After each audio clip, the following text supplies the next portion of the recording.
औज़ुबिल्लाहि मिनश्शैतानिर्रजीम बिस्मिल्लाहिर्रहमानिर्रहीम अल्लाहु अकबर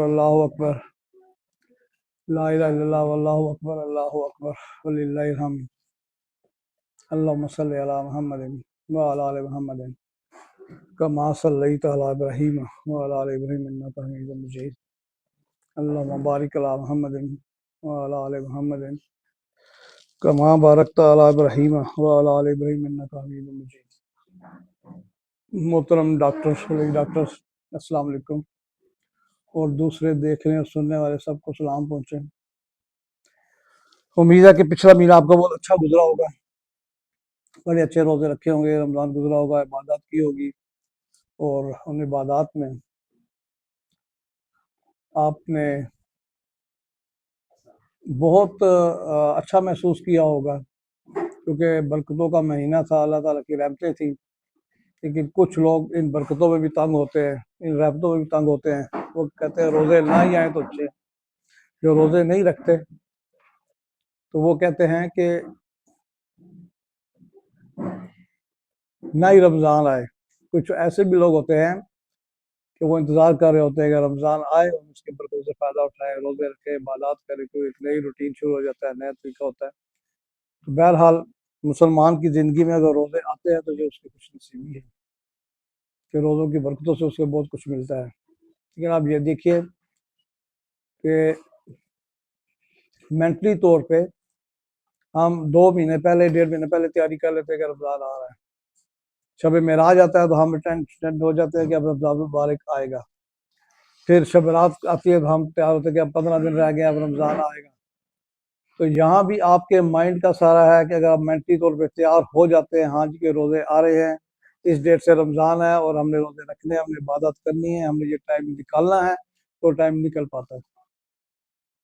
और अगर दिमागी तौर पे आप डबल माइंडेड हैं कि रोज़े आएंगे, कब खत्म होंगे, क्या करूँगा, रखूँगा, नहीं रख सकूँगा, तो जिन्होंने नियत की होती है और मेंटली तैयार होते हैं, जो नहीं भी रख सकते वो रख लेते हैं।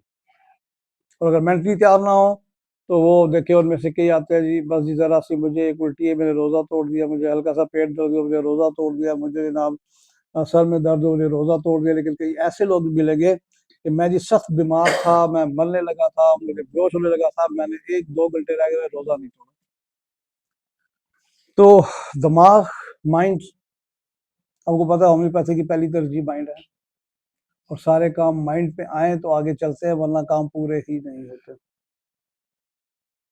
तो यहाँ पर भी आप देखें कि मैं हर लेक्चर में मेंटली तौर पे भी तैयार करता हूँ कि अगर मेंटली तौर पे हम तैयार नहीं होंगे तो शायद हम नाकाम हो जाए, हमें कामयाबी आपके कदम ना चूमेगी।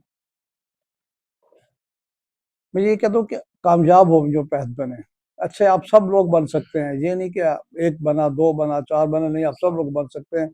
ज़रूरत इस बात की है कि अपने आप को बदलें, अपने आप को चेंज करें, अपनी सोच को बदलें, अपनी सोचों को चेंज करें, अपनी सोच में पॉजिटिविटी लाएं, अपनी सोच में होम्योपैथी को लाएं, अपनी सोच में, अपने जिस्म में, अपने रूह में होम्योपैथी को इंजाप करें। तो फिर देखें कि यही होम्योपैथी इतनी आसान बन जाती है कि आप मरीज़ का चेहरा देख के भी दवाई दे सकते हैं, आप मरीज़ की जेस्चर देख के भी दवाई सेलेक्ट कर सकते हैं, आप मरीज़ की 2-4 अलामतें पूछ के भी दवाई सेलेक्ट कर सकते हैं।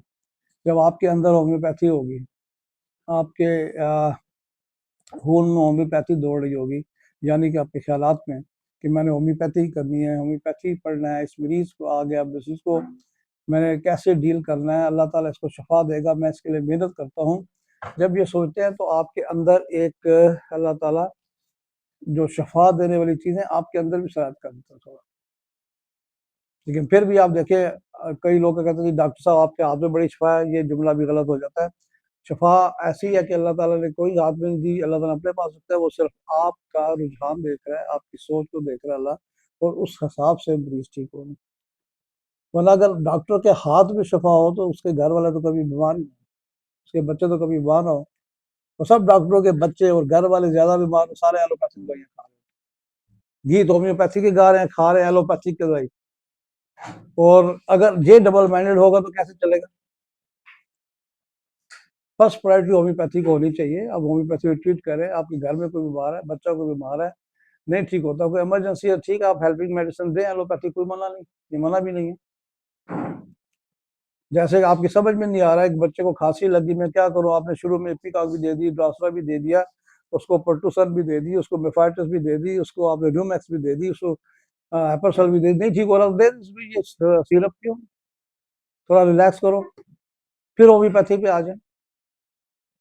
लेकिन प्रायोरिटी होम्योपैथी को होनी चाहिए, अगर प्रायोरिटी होम्योपैथ को होगी तो आपके मरीज भी ठीक होंगे इंशाल्लाह। तो इसलिए अपनी सोच को चेंज करनी पड़ेगी और एक इरादा करें। मैं कहता हूँ अगर आप इरादा, एक पुख्ता इरादा करें कि आज से मैं रोज 1-2 घंटे स्टडी करनी है होम्योपैथी की, और चाहे जो मर्जी हो जाए मैं स्टडी करूंगी, मैं करूंगा, मैं क्लिनिक जाऊंगा, टाइम पे जाऊंगा, क्लिनिक खोलूंगा, क्लिनिक के बगैर हाजिर नहीं होगा, पूरे 2 साल तक मैं कोई हो ऐसा फंक्शन हो जिसमें जाना जरूरी नहीं है, ऐसा कोई बातों में जिसमें बाद में भी जाया जा सकता है, तो आप क्लिनिक को प्रायोरिटी देंगे।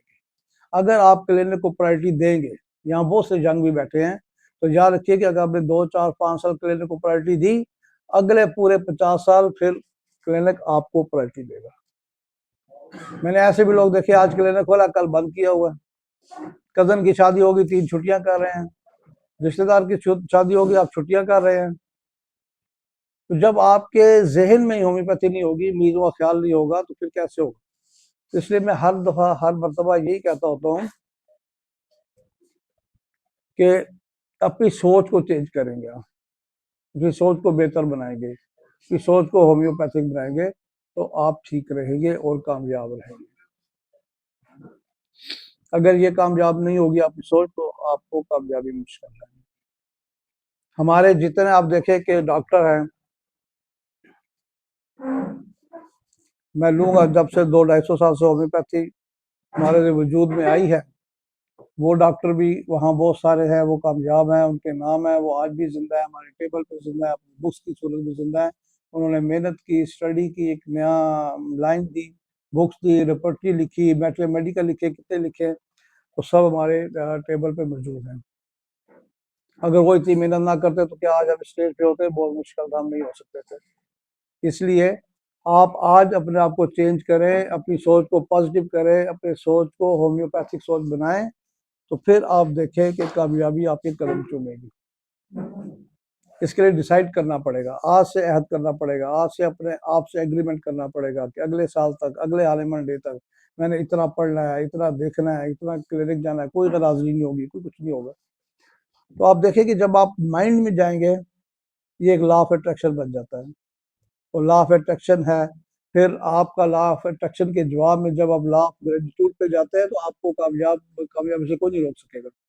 ये करके देखें, आज आप सोचें कल वो होगा, आज आप सोचें कल होगा, परसों होगा, अनकरीब होगा, देर से होगा, हो जाएगा, तो खत्म नहीं होगा।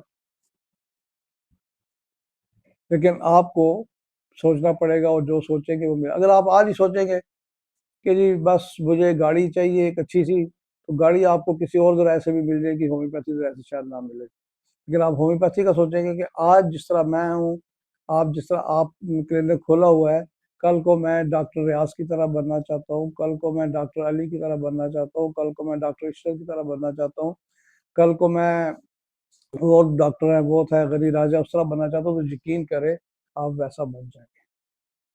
जब आप नियत करेंगे मुखलिस हो के होम्योपैथी के लिए, तो यकीन करें कि अगर आपके घर कोई फंक्शन भी होगा, तो उसी दिन होगा जिस दिन छुट्टी होगी। अल्लाह ताला फंक्शन भी उस दिन करेगा, अल्लाह ताला मारेगा भी उस दिन किसी बंदे को जिस दिन आपकी छुट्टी होगी, क्योंकि आपने ऐद की अल्लाह से कि मैं ये करूंगा। लॉ ऑफ अट्रैक्शन है। आप ये करके देखेंगे, जिस तरीके से आप सोचेंगे, आप करेंगे, तो उन दिनों में उन फिर आपकी छुट्टियां भी नहीं होगी, आपके फंक्शन भी छुट्टी वाले दिन आएंगे, आपके मातम भी छुट्टी वाले दिन आएंगे, आपकी इमरजेंसी भी छुट्टी वाले दिन आएंगी, आप बाकी दिन में कामयाब रहेंगे। तो अपनी सोच को बदले, मैं हर हानेमन डे पे खास तौर पे कहता हूँ कि हानेमन ने क्या किया था, जब एक एम लिया कि एक नई लैंड उसने देनी है, तो वो एक नई लैंड देकर गया, और लगातार कितना अर्सा तक वो देता रहा, अपने स्टूडेंट पैदा किए, शागिर्द पैदा किए, और आज होम्योपैथी इस नहज पे है कि उसको कोई फेल नहीं कर सकता, उसको कोई नाकाम नहीं कर सकता। चाहे गवर्नमेंट साथ दे ना दे, चाहे आपकी वजारत साथ दे ना दे, चाहे वो कौंसल ना दे, चाहे इसको मर्ज करे, लेकिन जब तक होम्योपैथी जिंदा है, होम्योपैथी सिस्टम जिंदा रहेगा, ठीक रहेगा। इसके आगे के लिए हमारे नस्लों के लिए बच्चों के लिए ज़रूरी है कि उनको होम्योपैथी का टाइम दें, उनको होम्योपैथी का पढ़ने दें, उनको काम करने दें। अगर आपने पहले 5 साल कामयाबी से आपके टाइम टेबल के मुताबिक शेड्यूल्ड ज़िंदगी गुजारी, तो अगले 50 साल फिर आपका क्लिनिक, आपकी होम्योपैथी आपको प्रायोरिटी देगी। पहले आप 5 साल उसको प्रायोरिटी देना पड़ेगी। ये ऐसे ही है कि जो आप करेंगे वैसे ही होगा। ये लॉ ऑफ अट्रैक्शन है कि जो आप सोचा वो हो गया, वो होता है कुदरत में। क्योंकि आपके लाशऊर में वो चीज़ चली जाती है कि मैंने ये करना है, तो फिर हालात वैसे ही बनेंगे। अगर मैं आज सोचता हूँ कि मैंने नेक काम ही करने हैं, मैंने तबलीग पे जाना है, मैंने चिल्ले पे जाना है, मैं कहीं जाऊँगा, तो आप यकीन करें अगले 1 महीने में आपके क्लिनिक में मौलवी आना शुरू होंगे। आपको दावत देंगे तबलीग की, सारा की, क्योंकि जब आप सोचेंगे आपकी यहाँ से एनर्जी चेंज होगी, काइनेटिक एनर्जी में जाएगी, कॉस्मिक एनर्जी में चेंज हो रही है और पूरी जगह फैल रही है। और जो इसी सोच के एनर्जी के लोग हैं उनको टकराती है, उनके दिलों में ख्वाहिश पैदा होगी कि मैं किससे मिलूँ, किसके पास जाऊँ, और वो फिर आना शुरू हो जाते हैं। अगर आज सोचें कि मैं 2 नंबर काम करूँ, मैंने किसी से पैसा कमाना है, चाहे मैं किसी की जेब काटूँ, किसी की इज्जत खराब करूँ, किसी से उधार लूँ, किसी से फ्रॉड करूँ, आपके पास फ्रॉड ही आने शुरू हो जाएंगे। पे आप करके देख ले, कंफर्मेशन है। इसलिए अपनी सोच को बदलें, होम्योपैथी सोच करें, पॉजिटिविटी लाएं, तो इंशाल्लाह आप देखेंगे कि अगले साल ही आपको बेहतरी महसूस होगी और आप बेहतर हो जाएंगे।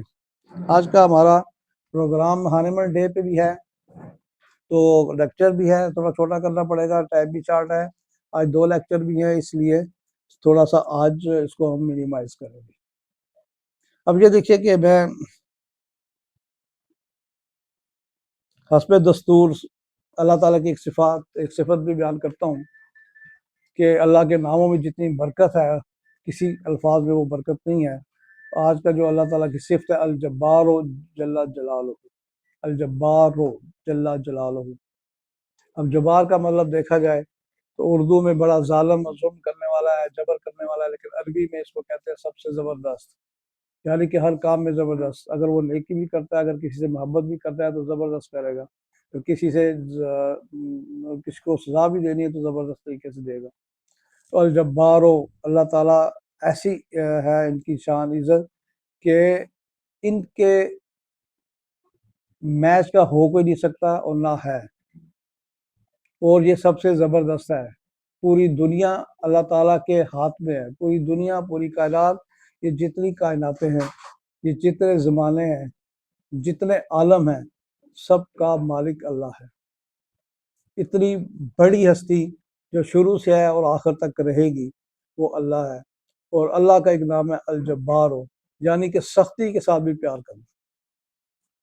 अगर आपसे सख्ती भी की है तो अगले लम्हे अल्लाह ताला आपसे प्यार भी करता है। और अगर आपसे कोई गलती हुई है तो आप माफ़ी मांगते हैं, तो अगले ही लम्हे अल्लाह नाराज़ होने के बाद आपको माफ़ करके आपके साथ ठीक भी हो जाता है। और अल्लाह एक ऐसी ज़ात है, ऐसी ज़बरदस्त है, ऐसी ज़ात है कि ये दिलों को जोड़ता है। इसका एक मतलब है जोड़ना भी, अल जबार, एक दूसरे को जोड़ना, चीज़ों को जोड़ना, सारी चीज़ों को साथ मिलाना। तो अल्लाह ताला अगर आप जब्बार का विर्द करते हैं तो अल्लाह आपको अपने साथ मिलाता है, यानी कि कुछ ना कुछ अपनी सिफात में से आपको ट्रांसफर हो जाता है।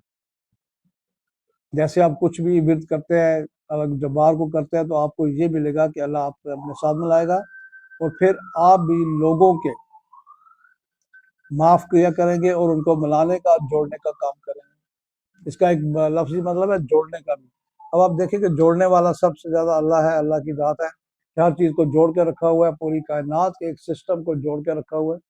आपके जितने गैलेक्सीज़ हैं, आपके जितने चाँद हैं, सितारे हैं, जितने इनको एक ख़ास ताकत से, एक बैलेंस से जोड़ के रखा हुआ है। इसलिए भी अलग होता है, जवाहर को बड़ा ज़बरदस्त तरीके से जोड़ के रखा होता है। जब आप ये विर्द करेंगे तो आपकी भी जो होगी, आपकी सोच, वो एक कांस्टेंट होगी, वो एक जगह जुड़ जाएगी, एक जगह कायम हो जाएगी, तो आपको कामयाबी मिलेगी। आप ज़रा विर्द करके देखें। अब जैसे हर महीने कोई ना कोई सिफ़त अल्लाह की होती है। मैंने खुद भी करके देखा है, मुझे मुझे एक दो दोस्तों ने भी बताया, डॉक्टरों ने भी, कि हमने जब वो किया तो वाक़ई 1 महीने में हमें अंदाज़ा हो गया था कि हमारे अंदर ये चेंजेज़ आ गए। इसको आप सही दिल से अगर आप करते हैं, तो आप अल्लाह के करीब पहुँचते हैं और जुड़ते भी हैं और जुड़ने वाले बनते हैं, यानी जो चीज़ भी चाहते हैं उसको अपने साथ जोड़ लेते हैं। जो किसी के साथ जोड़ना चाहते हैं वो किसी के साथ जुड़ जाएगा, जो किसी के साथ अच्छा चाहता है वो अच्छा हो जाएगा। जोड़ने वाला, और आप ये देखें कि हड्डी जुड़ती है खुद ही। हड्डी कैसे जुड़ती है? हड्डी जोड़ने के लिए कहते हैं दुनिया में कोई दवाई नहीं। हड्डी टूट जाती है, उसको आप अलाइन करें, उसको प्लस्तर करें, उसको रख दें, अल्लाह ताला की मेहरबानी से खुद ब खुद जुड़ना शुरू हो जाती है। होम्योपैथ के पास आते हैं तो हम कहते हैं आज हमारे पास कल्कीरिया फास्ट भी है, हमारे पास उल्टा भी है, हमारे पास सुपाइटम भी है, ठीक है वो भी काम करती हैं, लेकिन असल हकीकत अगर 38% होम्योपैथी है तो 62% एलोपैथिक है, और इससे भी ज्यादा पूरी दुनिया में है। वो तो कल्कीरिया फास्ट नहीं खा रहे, वो तो रूटा नहीं खा रहे, वो तो सुपाइटम नहीं खा रहे, उनकी भी हड्डियां जोड़ रहे हैं। लेकिन जब आप अपनी दवाइयाँ उसको देते हैं तो ये अमल तेजी से जरूर होता है, तो इसको एक जोड़ने वाला अमल भी कहते हैं। तो अगर आप विरद रखें इसका तो आप देखें कि आप बहुत अच्छा पाएंगे।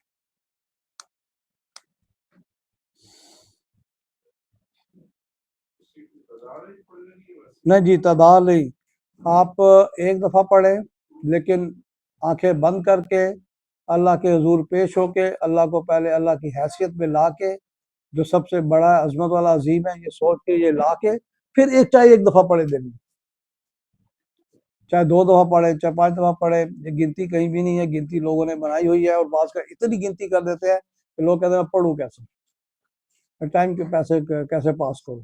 तो आप एक दफ़ा पढ़े, 2 दफ़ा, 3 पढ़े, जितने आप रुझान से खुश खुजू से अल्लाह को हाजिर नाजिर जान के अल्लाह को समझते हुए पढ़ेंगे, एक दफ़ा भी काफ़ी।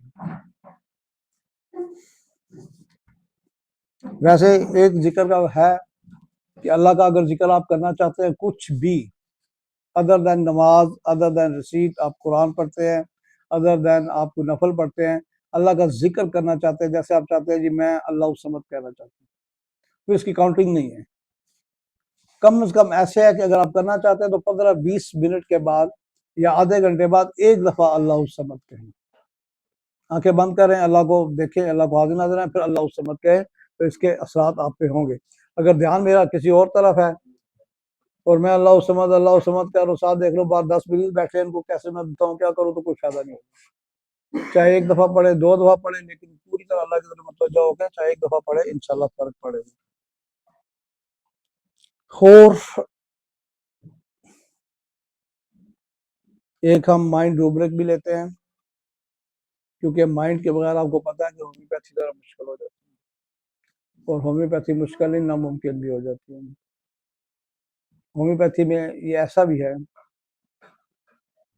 कि होम्योपैथी टिप्स पे भी आ जाती है। जब आपको एक्सपीरियंस हो जाता है तो होम्योपैथी आपके टिप्स पे होती है। आपका इतना एक्सपीरियंस हो जाता है, आपका इतना तजर्बा हो जाता है कि ये दवाई इतना काम करती है, ये दवाई इतना काम करेगी, ये इस बर्स के लिए करेगी, तो उस स्टेज पे आके, उस एक्सपीरियंस पे आके आप बगैर सिम्टम के, बगैर माइंड सिम्टम के भी होम्योपैथी से कामयाबी हासिल कर सकते हो। मेरा जो खास लेक्चर होता है उसमें यही है कि मैं आपको पढ़ाना नहीं है, मैंने आपको अपना पर्सनल एक्सपीरियंस बताना। पढ़ने पढ़ाने के लिए आपने कर लिया DSMS, पढ़ना है तो खुद किताब लेके पढ़े, आप घर में पढ़ें। लेकिन यहाँ पे जो मेरे लेक्चर का मकसद है कि मेरा लेक्चर आपको वो रहनुमाई दे जो रहनुमाई मैंने 35-40 साल में सीखी है। आगे आ जाएं।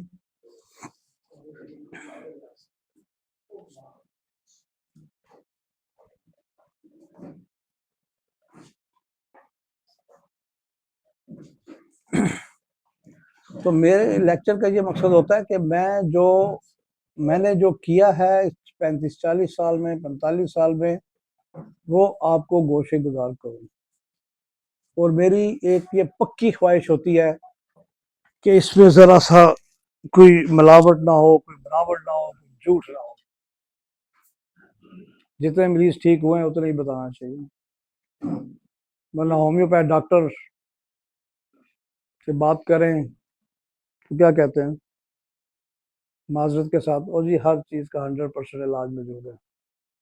100% इलाज होम्योपैथी में मौजूद है, बड़े अस्पताल एलोपैथी के। होम्योपैथिक क्लिनिक खाली पड़े हैं और जी 100% इलाज है, कहाँ से 100% इलाज है? हाँ, अगर एक मरीज है वो ठीक हो गया तो वो 100% है, ठीक है, एक आया तो एक ही ठीक हो गया। लेकिन मेरा जो मकसद है, जो पर्पज है कि आपको अपना एक्सपीरियंस बताऊं, आपको अपने जो टिप्स पे दवाइयाँ हैं, जो बीमारियां उनके बारे में बताऊं, ताकि आपको आसानियां हों। क्योंकि जब हम आपकी उम्र के थे, हम जब शुरू के थे, हमें मुश्किलात थी, सुनते थे, पढ़ते थे, सब कुछ करते थे। तो अल्लाह ने जो इल्म दिया वो मैं चाहता हूँ कि आपको, अगर मुझे 40 साल में मिला, आपको 40 महीनों में मिले।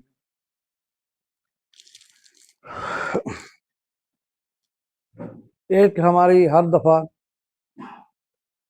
माइंड रोब्रिक भी होता है, क्योंकि माइंड के बगैर मैंने बताया होम्योपैथी नामुकम्मल है। अगर आपका कोई कुरानी केस ठीक होना है, उसमें माइंड पे ठीक होना है।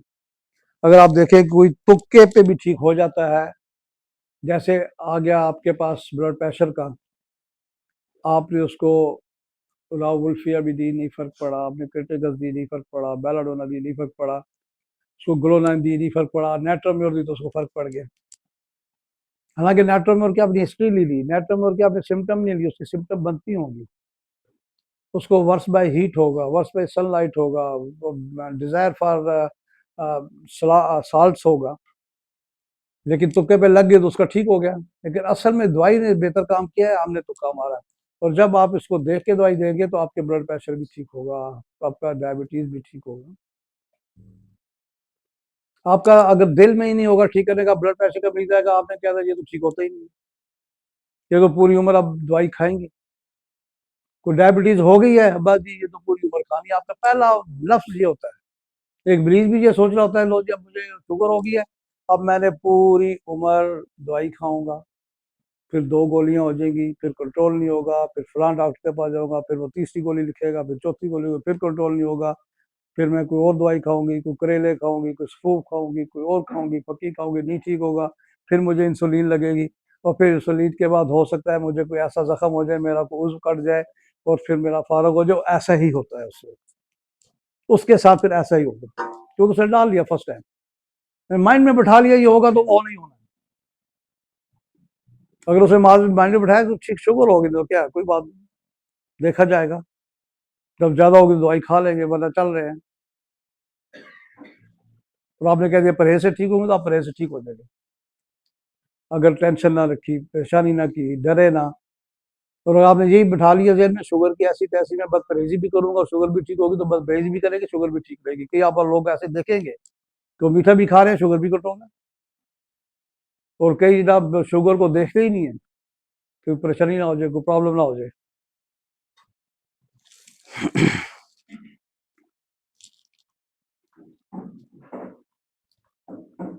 तो यहाँ पर अब एक जो माइंड रूब्रिक है आज की, मैलिंगरिंग। मैलिंगरिंग हमारी काफ़ी मुश्किल अल्फाज हैं, जिसका मतलब हमें नहीं भी पता होता, हमें देखना पड़ता है। हमारी रिपर्टरी में अमूमन ज़्यादा अल्फाज ऐसे ही माइंड के। अब ऐसे ऐसे अल्फाज हैं, ऐसी ऐसी रूब्रिक है कि आपका मतलब क्या बनता है, और ये कैसे उन्होंने सेलेक्ट किया, कैसे प्रूव किया, कैसे पता चला, लेकिन जब वो दवाई देते हैं तो वो काम बड़ा अच्छा करती है। अब मैलिंगरिंग का मतलब है कि आपके पास ऐसे भी लोग आते हैं, वो बीमार होकर खुश होते हैं, रिपोर्ट ले लाएंगे, फलां पार्टी से कराई, फलां पार्टी से कराई, उस डॉक्टर को दिखाया, उस डॉक्टर को दिखाया, अपने पूरी कबीले में दे दिया, अपनी पूरी बरादरी में दिखा दिया, और जी मैं बीमार हो गया हूँ, अब लोग आए मेरी हाल पूछ। चाहते हैं कि कुछ मुझे हो, लोग आए मेरे पास, आए मेरे घर, आए मेरा हाल पूछे, मुझे मशवरे दें। आपके पास मरीज आता है, 2 बंदे आए, मियाँ बीवी हैं, बीवी अपनी बीमारी बता रही है, तो पहले दोनों बैठेंगे, जी मैं दवाई लेनी, हाँ जी जी, बीवी की दवाई लेनी, बीवी की दवाई दें। जब बीवी बताना शुरू करेगी तो अपना भी बताना शुरू हो जाते हैं साथ, या उनको याद आता है कि वो ये तो मुझे भी है। तो जो अपने आप को शो करते हैं कि मुझे ये बीमारी है, मुझे ये है, मैंने देखिए ये रिपोर्टें कराई, मैंने ये रिपोर्टें की, ये देखे ठीक है कि नहीं, आपको बार बार रिपोर्टें दिखाने वाले, आपकी तवज्जो अपनी तरफ करने वाले, अपने आप को अट्रैक्शन लेने वाले जो बीमार बनते हैं, उनकी दवाई, उनको कहते हैं मिलेंगे। और अगर ऐसा मरीज है, औरत ही है, जो बीमार भी या खुश भी, आप देखें, सो कोई परवाह नहीं, रिपोर्टें दिखा रही है, रिपोर्टें आ रही हैं कि उसके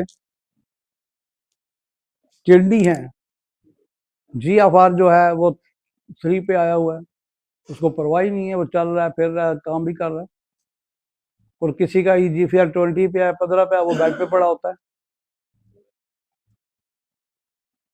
जिस तरह 3 पे है, 4 पे है, 5 पे है, बिलो 10 है, वो खतरे पे है।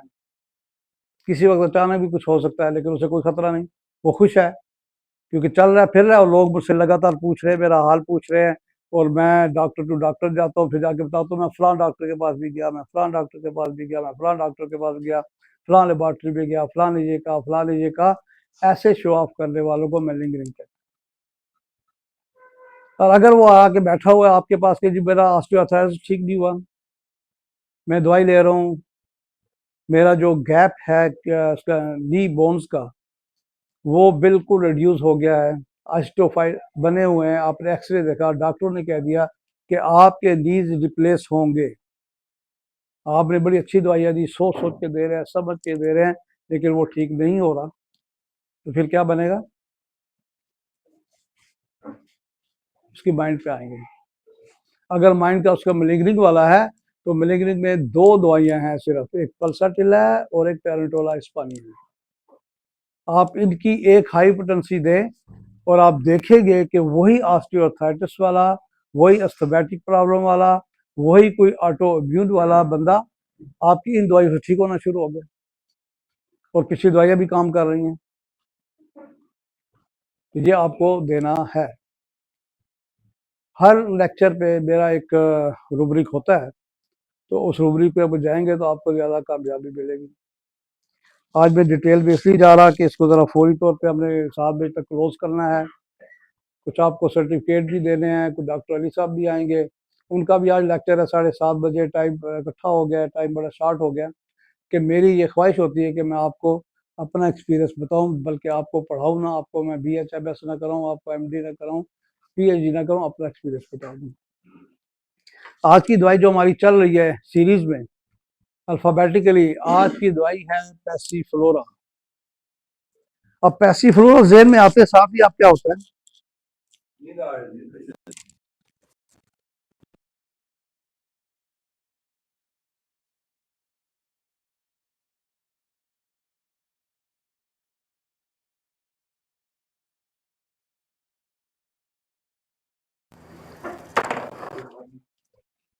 अब दवा के इसको दी जाती है नींद के लिए, कि नींद नहीं आ रही, ये पिए।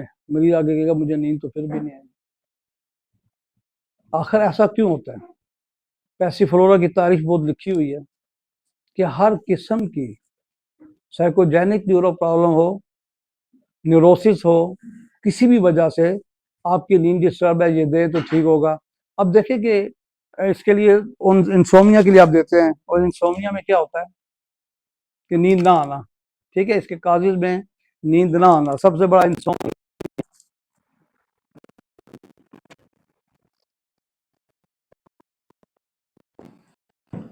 फिर उसके बाद देखें कि बहुत मुख्तलिफ काजेज हैं इंसोमिया की।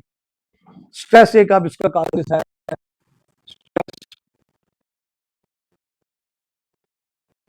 फिर आपकी अनशेड्यूल्ड लाइफ इसकी मेन कारण है।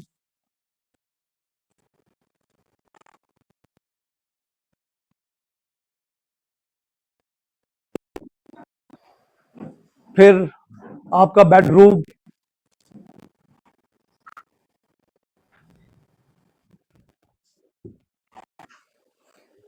इनकी वजह से स्ट्रेस है, फैमिली प्रॉब्लम है, आपका बेडरूम है, आपकी सेटिंग नहीं है, आपके घर में कुछ स्ट्रेस चल रहा है, तो आपको इंसोम्निया बनाते हैं। फिर नींद की जो परवर्टेड स्लोप स्लीप है, उसकी बहुत सारी किस्में हैं कि इसकी परवर्टेड स्लीप है।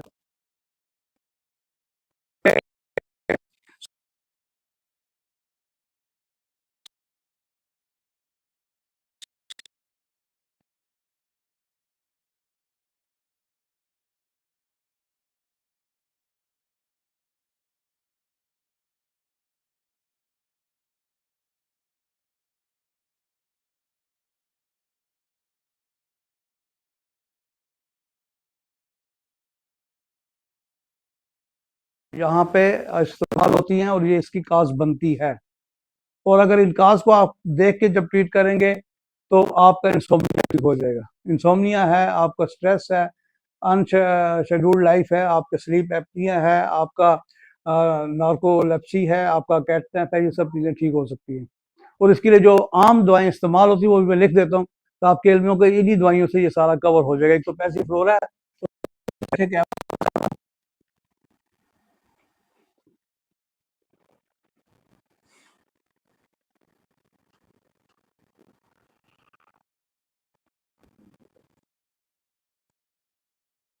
दिया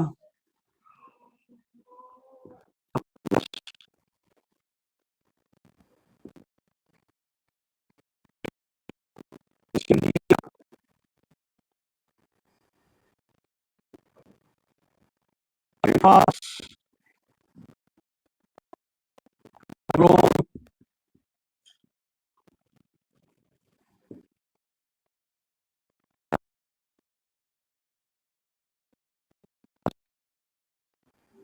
ये दवाइयाँ होंगी और जो कि आप इंसोम्निया को काबू कर सकते हैं।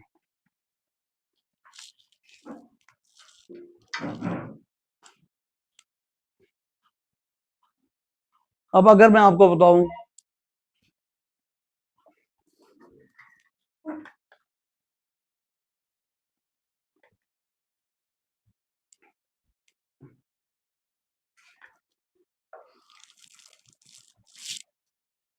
तो सीडिया एक बहुत ज़्यादा इस्तेमाल होने वाली दवाई है इंसोम्निया के लिए, लेकिन आप लोग इस्तेमाल नहीं करते ज़्यादा। पैसिफ्लोरा ज़्यादा करते हैं, लेकिन सीडिया भी बहुत काम की दवाई है और बहुत ज़बरदस्त ये काम करती है। मैं इसका वाक़या सुनाऊंगी, मुझे कैसे याद आया। जब मैं फर्स्ट ईयर में पढ़ता था होम्योपैथिक में 1976 में, मेरे साथ डॉक्टर डीन साहब के दो बेटे भी पढ़ते थे, डॉक्टर तारिक डीन और डॉक्टर ताहिर डीन। उस वक्त डॉक्टर डीन साहब अच्छी प्रैक्टिस करते थे, अल्लाह वाले थे, सिंपल थे, दरवेश थे। पुराने किले में उनका क्लिनिक था। तो उस वक्त फर्स्ट ईयर में था, कभी मैं उनके साथ उनके क्लिनिक पे चल के बैठ गया चाय पे। वो चाय बहुत पीते थे और पिलाते थे। डॉक्टर डीन साहब की एक खूबी थी कि वो जो भी आता उसको चाय जरूर पिलाते थे, कुछ ना कुछ खिलाते थे। यही आदत उनके बेटों की थी, अगर उनके बेटे के पास चले गए तो चाय के बगैर आप नहीं आ सकते। बल्कि उनके बेटे ने जहाँ क्लिनिक खोला, वो कहते पहले मैं देखता था होटल साथ है तो तब क्लिनिक खोलो, और आपने जाके हाथ मिलाया, अस्सलाम वालेकुम, वालेकुम सलाम, आए जाए डॉक्टर साहब बैठे, हाथ मिलाया, हमें कहा जी बैठे जी, आप खुद गायब हो गए।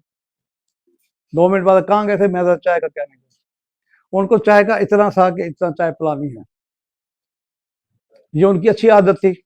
बहरहाल ये पिसीडिया मुझे इसलिए नहीं भूलती कि उनके वाले साहब एक दिन बैठे हुए, तो नींद का मसला जेर बहस है कि नींद नहीं आ रही।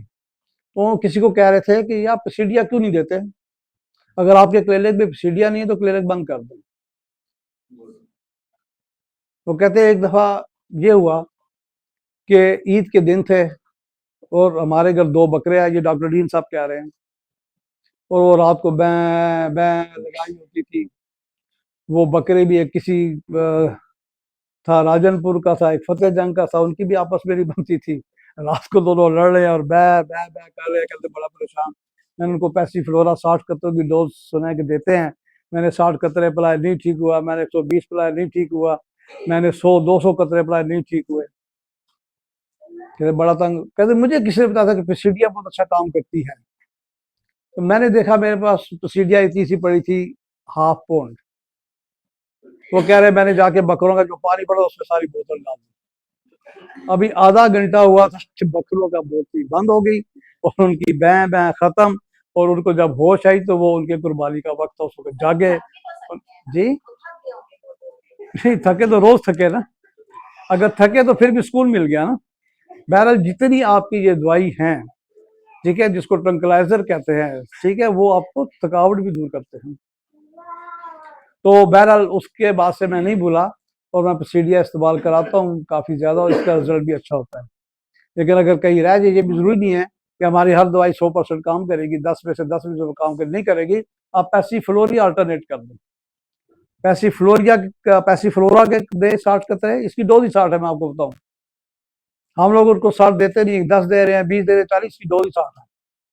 और 60 कतरे इसके दें, पिसीडिया के दें 30 कतरे, और 20 कतरे अगर अपना स्ट्रावा के दें, आप अल्टरनेट करके, और फिर साथ काली फस खिलाएं, तो पुराने से पुराना जो इंसोमिया का मरीज है वो भी ठीक हो जाता है।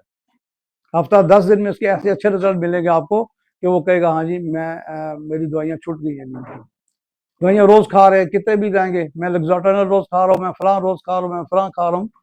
तो वो दवाइयाँ आप छुड़वा सकते हैं। काफिया है, अमूमन आप देखें काफिया सबसे बेहतर नींद के लिए लिखी हुई है, सफ़े भरे हुए हैं, डॉक्टर ने लिखे, लेकिन नींद नहीं लगती, आप देते तो काम नहीं करती। इसको हमेशा हाई पोटेंसी पे देंगे। काफिया, अगर आपको नींद का मसला है तो नींद का मसला आपके दिमाग की वजह से, आपके माइंड में कोई प्रॉब्लम आ चुकी है, चाहे वो स्ट्रेस है, चाहे अनशेड्यूल्ड लाइफ है, चाहे आपका बेडरूम प्रॉब्लम है। बेडरूम का प्रॉब्लम ये है कि वाइफ कह रही है एसी चलेगा, मैं कह रहा हूँ एसी नहीं चलेगा। वाइफ कह रही है पंखा तेज चल रहा है, मैं कह रहा हूँ पंखा नहीं चलेगा। वाइफ कह रही है दरवाजा खोल के सोना है, मैं कह रहा हूँ दरवाजा नहीं खोल के सोना है। ये प्रॉब्लम चल रही होती है, तो इसकी वजह से भी नींद डिस्टर्ब होती है। फिर उसकी वजह से आपकी पुअर स्लीप है, परवर्टी स्लीप है किसी वजह से, फिर स्लीप एपनिया है, ये इसी वजह से। तो इन सब चीज़ों को, स्लीप एपनिया है, स्लीप पैरालिसिस, इनकी काज चाहे कि कुछ और हैं स्लीप पैरालिसिस की, लेकिन ये जो मैंने आपको नुस्खा बताया, ये इस तरह देंगे आप, पैसिफ्लोरा, पिसिडिया, एवरास्टैब और कालीफास, आपके बहुत सारे केस नींद वाले मसले हल हो जाए। 1985 में मेरा क्लिनिक था मला हरिपुरा में। जब वो क्लिनिक छोटा पड़ गया तो मैं असरमा रोड पे शिफ्ट हुआ, 92 की बात है। जब वहाँ शिफ्ट हुआ तो मैं क्लिनिक बना रहा था डॉक्टर अली साहब भी मेरे साथ बैठे हुए थे, क्योंकि वो 85 87 से मेरे पास आ रहे थे वहाँ मेरे पहले क्लिनिक में। तो हम दोपहर को भी इकट्ठे होते थे, रात को भी इकट्ठे होते थे। तो अभी इनका क्लिनिक खुला था, लेकिन ये शाम को आ जाते थे मेरे पास। हम बैठे तो हम क्लिनिक बना रहे हैं, कारपेंटर लगा हुआ है, तो सामने एक दुकान थी प्रॉपर्टी डीलर की। दो पार्टनर थे, एक मेरा वाकफ था, उसे चाय भेजी, साथ खुद भी आ गया, साथ अपने पार्टनर को लिया। पार्टनर बड़े अल्लाह वाले, सफ़ेद उन्होंने जनाब सूट पहना हुआ, सफ़ेद चादर ली हुई, सफ़ेद दाढ़ी, हाथ में तस्बीह, और बड़े बारोब रूहानी शख्सियत नजर आए। मुझे कहते हैं बेटा जी आपने क्लिनिक चलाना है? मैं कहा नहीं, अल्लाह चलाएगा। कहते ये बात तो ठीक है। तो क्लिनिक नया शुरू किया, मैंने कहा मैं शिफ्ट कर रहा हूँ। कहते फिर भी मैं एक आपको तरीका बताता हूँ, अगर आपने क्लिनिक रन करना है तो एक तरीका करेंगे तो आपको क्लिनिक फेल नहीं होगा। मैं कहा जी बताएं। तो अपने क्लिनिक में आपके नींद की दवाई जबरदस्त होनी चाहिए। अगर आपके क्लिनिक में नींद की जबरदस्त दवाई नहीं है तो आप फेल हैं। कैसे फेल हैं? किसी के वालिद साहब रात को बीमार हो जाते हैं, आते हैं, तो आप उनकी बीमारी भी दें, साथ नींद की दवाई। अगर वो घर जाके बाकी रात आराम से गुजरेगी तो पूरी फैमिली खुश होगी आपसे कि हमारा वालिद साहब ठीक है। किसी का बच्चा तंग कर रहा है, जिद्दी है, रात को रो रहा है, रात को प्रॉब्लम हो जाती है, वो रो रहा है, तो फिर आप उसका दवाई दें और साथ नींद की भी दें, ताकि वो बच्चा सोए। अगर वो बच्चा सोएगा, माँ बाप आराम से सोएंगे, पूरा घर आराम से रहेगा, तो आपका क्लिनिक चलेगा। तो बहरहाल साहब साहब ये दवाइयाँ आप देंगे तो नींद के मसले मसाइल हल हो जाएंगे, याद रखिएगा। अब ये देखिए कि स्ट्रेस कितनी किस्म का होता है। अगर स्ट्रेस से है, फिर कोई बायोलॉजिकल प्रॉब्लम होती है, जैसे आपको कोई ऐसी बीमारी है, सांस की बीमारी है, आप सीधा लेट नहीं सकते, आपका सांस फूलता है, आप बैठ नहीं सकते।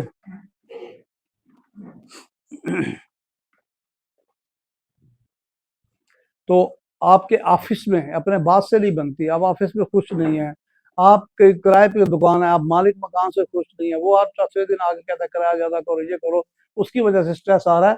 और आप अगर ह्यूबिलेट हो रहे हैं तो फिर ना काफिया काम करेगी, ना पैसे फ्लो का काम करेगी।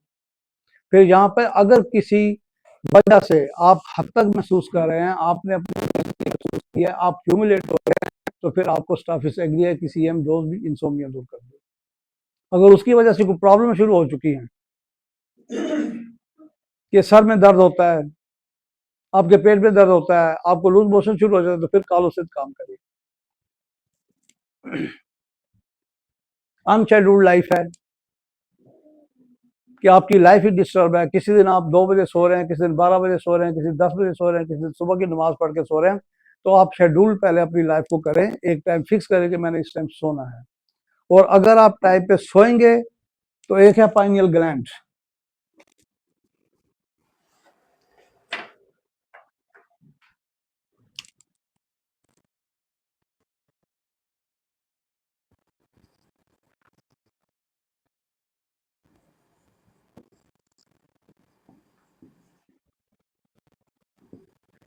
ग्लैंड है, इसका डायरेक्ट आपकी नींद से ताल्लुक है। और ये हार्मोन रिलीज करता है मेलेटोनिन। जब तक आपका मेलेटोनिन सही तरह रिलीज नहीं करेगा आपको नींद नहीं आएगी, चाहे इनमें से वजूहत कोई भी हो। तो ये आप कोई भी दवाई देते हैं उससे क्या होता है कि पाइनियल ग्लैंड को एक्टिवेशन मिलती है और वो मेलेटोनिन आपकी जो आपकी जिसामत, आपकी जो जरूरत है उसके मुताबिक वो इसको रिलीज करता है, तो आपको नींद आती है। इसकी दवाई भी बन चुकी है मेलेटोनिन की, आप वो भी इस्तेमाल कर सकते हैं। फिर आप देखें कि स्लीप एपनिया। स्लीप एपनिया क्या है कि आप सोते हैं और साथ ही जाग जाते हैं किसी प्रॉब्लम की वजह से।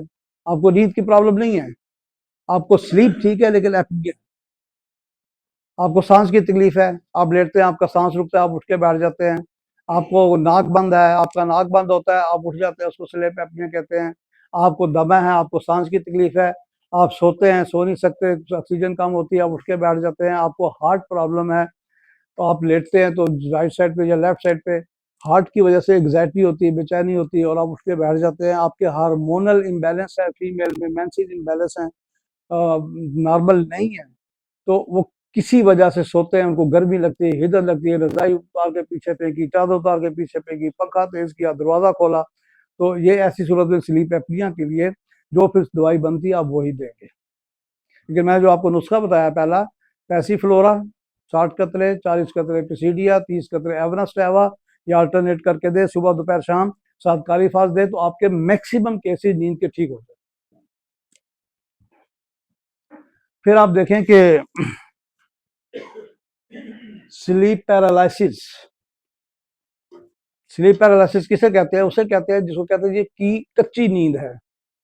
मैं नींद में भी सब सुनता रहता हूँ, मैं नींद में भी सुनती रहती हूँ, मुझे पता है मेरे दाएं तरफ कौन आ रहा है, मेरे कमरे में कौन आ रहा है, मेरे कमरे में कौन जा रहा है। ये स्लीप एपनिया कहलाता है।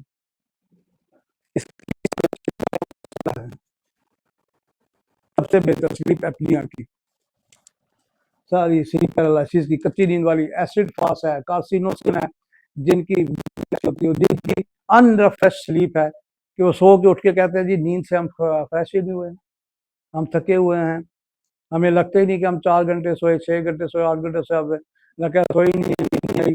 अनरिफ्रेश स्लीप है, उसके लिए भी एसिड फास, कार्सिनोसा और ओपियम बेहतरीन दवाइयां आप ये देंगे तो उनकी ये प्रॉब्लम ठीक हो जाती है। फिर नार्कोलेप्सी। नार्कोलेप्सी ऐसी है कि सडन अटैक ऑफ स्लीप, बंदा बैठा बैठे बैठे सो जाए, अपने टेबल पे बैठा है सो गया, किसी घर सोफे पे बैठा है ऐसे गर्दन में सो गया, नहीं छोड़, आप सो, और कुर्सी पे बैठे हैं आप सो गए, आप डाइनिंग टेबल पे बैठे आप सो गए, आप खाना खा रहे आप सो गए, इसको कहते हैं नार्कोलेप्सी।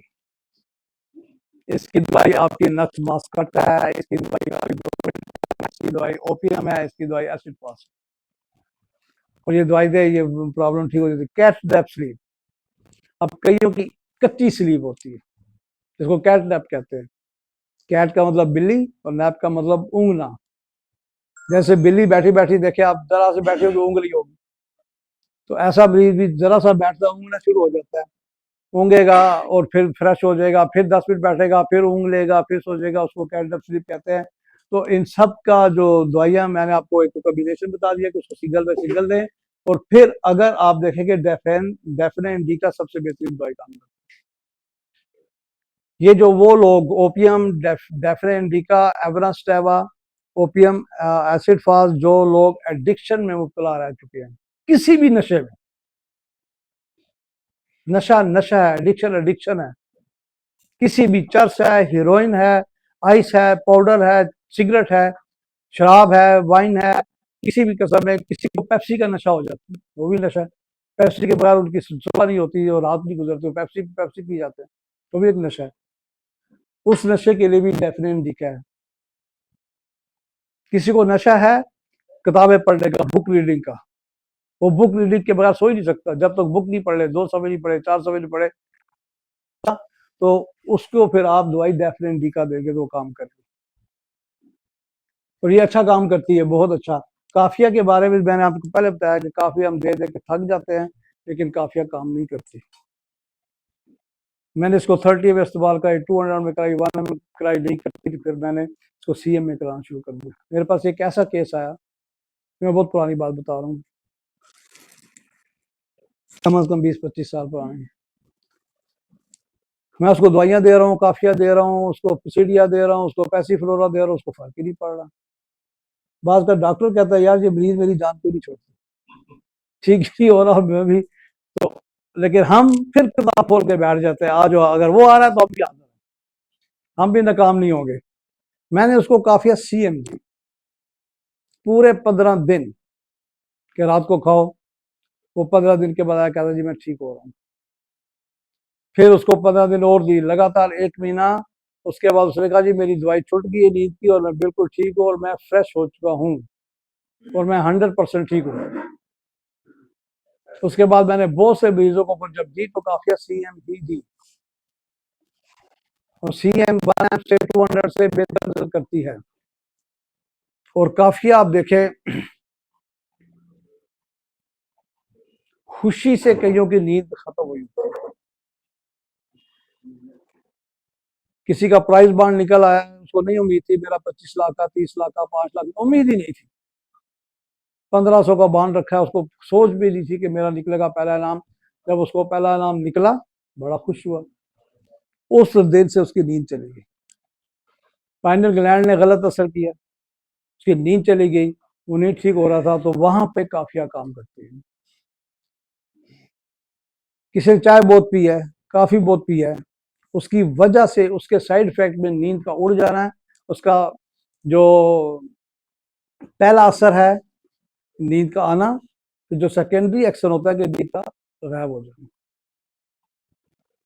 और उसके लिए फिर वो 2 कप काफी पीते हैं, पूरा दिन काफी पीते हैं, चाय पीते हैं, 1 कप से शुरू की, 2 कप पिया, 3 कप पिया, तो फिर आप उनको काफिया देंगे तो ठीक हो जाएंगे।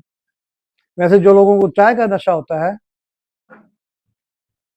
चाय बहुत पीती हैं खवातीन ज्यादा है कुछ, वैसे तो लोग भी मर्दों में अपने ऑफिस में पीते रहते हैं, लेकिन घरों में भी चाय पीती है कि चाय के बगैर नहीं रह सकती। 1 कप पीती है, जब कप कितना बड़ा करती, इतना बड़ा मग्गा होता है जिसमें 3 कप आता है। ये हम सुबह भी पीते हैं, दोपहर भी, शाम भी, और 9 कप बनते हैं। फिर इसके अलावा वो लेडीज कहती है कि हम इंतजार में रहते हैं कोई मेहमान है और चाय बने। मेहमान चाय नहीं पीता, हम जबरदस्ती पिलाते हैं। वो कहता है हमने चाय पीनी ही नहीं है, पीता ही नहीं हूँ, कहते नहीं आप पिएंगे, ये उसने नहीं पीनी, अपनी खुद पीनी। उसके लिए थिया सबसे बेहतरीन दवाई है। आप 200 में दे, 30 में रोज दे दें, 15 दिन देखें वो आगे की, हाँ जी मैंने चाय कम कर दी। आपने तो कम नहीं, कसर नहीं छोड़ी थी, कम हमारी थिया ने कराई। तो काफिया इम्तिहान में नंबर 16 बहुत अच्छे आएंगे, मैं 95% नंबर आएंगे, मुझे इंजीनियरिंग में दाखिला मिल जाएगा, मुझे मेडिकल में दाखिला मिल जाएगा, नंबर आए 65%, 75%, उधर ही बेहोश हो गई, या बेहोश हो गया, परेशान हो गया, परेशानी लग गई कि क्या हो गया, सोचा नहीं था, और उसकी दवाई भी फिर काफी है, उसको नींद नहीं आती। लव अपॉइंटमेंट, अगर आपको डिसअपॉइंटमेंट हो गई है, लव डिसअपॉइंटमेंट हो गई है, उसमें भी ये प्रॉब्लम काफी करती है। किसी को मोहब्बत होगी, एक दूसरे से मोहब्बत चल रही है, 6 महीने हो गए, साल हो गए, शादी का दिन करीब आए, शादी हो रही है, बजाय कोई रुकावट नहीं है। कभी रुकावट होती है कि किसी का माँ बाप नहीं मानते, लड़के का नहीं मान रहे, लड़की का नहीं मान रहे, उनको पता है कि नहीं भी हो सकती, लेकिन सारे हालात ठीक सराते मुस्तकीम पे जा रहे हैं और माँ बाप भी मान रहे हैं। कोई अचानक ऐसी वजह बनी कि उनका इनकार हो गया, और उसके बाद नींद लड़के की गई, लड़की की, वहां सिर्फ और सिर्फ काफिया काम कर। लेकिन आप इसको पसीडिया, एवनास्टेवा और कालीफास, पैसीफ्लोरा, ये अल्टरनेट करके दे सकते हैं, तो आपके नींद के बहुत सारे मसले हल हो जाएंगे, आपके मरीजों के बहुत सारे मसले हो जाएंगे, और मरीज आपसे खुश होंगे। और अगर आप सारे नींद वाले पेशेंट को कालीफास की खुराक रोजाना देते रहे, उससे भी आपको अच्छा रिजल्ट मिलेगा। ये जो मैं आपको बातें बता रहा हूँ, ये मेरी practical, my self proven in my clinic की मैं बात कर रहा हूँ कि ऐसा हुआ है। चाहे वो 10 मरीज देखे हैं मैंने, चाहे 20 देखे हैं, चाहे 5 देखे हैं, चाहे 20 देखे हैं, लेकिन ऐसा हुआ है। काली बोरोमेटम है कि जिनके अंदर बेचैनी होती है, टेरंटोला हिस्प है, उनको बेचैनी होती है, उनकी दवाइयां हैं ये। टेरंटोला वाले को बेचैनी होगी, उसको किसी पर चैन नहीं आएगा, क्योंकि उसको समझ नहीं आ रही होती, जिसको ADHD भी कहते हैं, ऑटिज्म भी कहते हैं। तो उसको नहीं पता चल रहा बच्चे को क्या करना है, इधर से देखा उधर भाग गया, उधर कुछ नहीं मिला, उधर नजर पड़ी उधर भाग गया, उधर नजर पड़ा उधर भी भाग गया। कभी को बच्चा किसी चीज को छेड़ता है, कभी नहीं भी छेड़ता, लेकिन बेचैन रहता है। वहां पे टैरेंटोला उसको नींद भी लाएगी, उसको सुकून भी देगी। लेकिन इन सब दवाइयों के साथ जो बच्चे आते हैं ऑटिज्म, कार्सिनोसिन को ना भूलिए, वो देंगे तो बेहतर हो जाएंगे। आर्सेनिक को नहीं भूलना, वो देंगे तो बच्चे बड़ी जल्दी ठीक हो जाएंगे। अगर आपकी दवाइयों में जो ऑटिज्म के बच्चे हैं, जो बेचैन बच्चे हैं, ADHD के हैं, जो तवज्जो नहीं देते, ना माँ बाप की, माँ मना कर रहा है नहीं मना हो रहे, बाप बुला रहे नहीं मना हो रहे, तवज्जो नहीं दे रहे, उनको कह रहे हैं नहीं दे रहे, समझ रहे हैं लेकिन तवज्जो नहीं दे रहे, तो वहां पे फिर थूजा के साथ जब आप कार्सिनोसिन, टैरेंटोला, आर्सेनिक देंगे तो इन 4 दवाइयों से आपके 50% बच्चे ठीक होना शुरू हो जाएंगे। और अल्लाह करे ये ऐसी है बात कि इतने बच्चों को रिलैक्स मिलेगा। और ये ऑटो इम्यून डिजीज है, दुनिया में इसका इलाज नहीं है। हमारी इन 4 दवाइयों से कितने बच्चे ठीक होते हैं, आर्सेनिक, टैरेंटोला, एथूजा, कार्सिनोसिन। इसके अलावा साइड बाय साइड और भी हो सकती है। अब ये देखिए कि हमारी होम्योपैथी में कोई अजीबोगरीब भी चीजें हैं। नींद के मसले की बात करता हूँ। जैसे नींद पे आएंगे तो एक है कि वो जब मरीज सोता है, औरत है या मर्द है, तो टांगे सुकेड़ के सोएगा, टांगे सीधी नहीं करेगा, ऐसे सिकोड़ी होंगी और सोएगा। उसके बाद दवाई मरका। अगर उसने अपने सर पे हाथ रखे हुए हैं, सर पे हाथ रख के सो रहा है ऐसे, इस करवट पे इस करवट पे, वाहिद दवा पल्साटिला है। अगर वो सो रहा है तो उसने यहाँ पे हाथ रख लिए, तो ऐसे करके सोता है, उसकी दवाई नक्सवामिका है, अकेली दवाई है। तो अब ये देखें कि कितनी बड़ी ब्लेसिंग है होम्योपैथी की। अगर वो सिर्फ आके ये बताता है, चाहे बड़ा है चाहे छोटा है, कि वो टांगे सुकेड़ के सो रहा है, तो उसकी दवाई सिर्फ मरका। और अगर वो इस तरह हाथ रख के सोता है, उसको नींद नहीं आएगी इसके बगैर, इस पास्चर के बगैर, तो उसकी दवाई पल्सटिल है। अगर वो इस रात पे सोता है, इसकी दवाई पल्सटिल है। अगर वो ऐसे करके सोता है तो इसकी दवाई नक्सवा मीका है। और अगर बच्चा सो रहा है अपने नीज के बल पे, तो फिर उसकी दवाई मेडोरिना है। अगर उल्टा होकर सो रहा है तो उसकी दवाई साइना है। उनकी पोजीशन भी ठीक करती है दवाई, और उनकी नींद भी ठीक करती है। चाहे वो बड़ा है चाहे छोटा है, अगर नींद की ये प्रॉब्लम है तो वो ठीक हो जाती है। और अगर कोई मरीज आप देखें सोता है डायगनली, कि सर इधर है बाएं तरफ, टांगे इसके दाएं तरफ पे हैं, उमूमन बच्चे ऐसे सोते हैं, बड़े ऐसे सोते हैं, तो उसकी वाहिद दवा कौन है, याद रखिएगा। ये जो दवाइयां बताई, इससे आपके क्लिनिक में मेरा नींद वाला मसला कोई नहीं रहेगा इंशाल्लाह।